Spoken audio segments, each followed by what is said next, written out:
Welcome to Chillin' 101. We hope this video helps.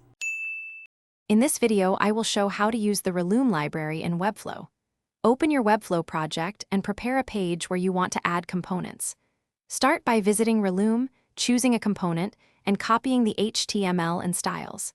Paste the code into an embed element or rebuild it using Webflow's designer for cleaner interactions.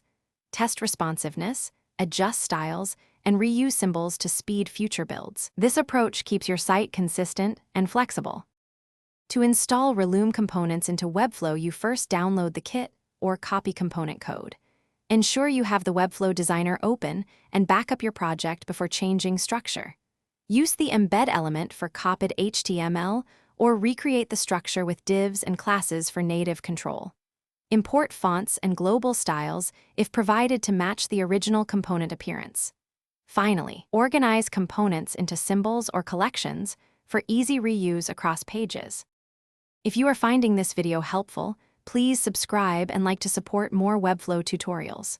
Quick recommendation: bring your space to life with the Echo Dot smart speaker for clear voice control and compact sound that fits any workspace. It pairs nicely with a development desk for focus playlists or quick timers while you build. Check the description for the link and other deals, then now let's get back to the video. Customizing Relume components in Webflow starts with mapping classes to your style guide and renaming where needed. Change colors, spacing, and typography in the Style panel while checking tablet and mobile breakpoints. Replace placeholder images and text, and link buttons to your CMS or external pages to make components functional. Add micro-interactions with Webflow's Interactions panel for hover or scroll effects. Preview on multiple devices and publish to confirm behavior. Thanks for watching. Consider subscribing if we helped you.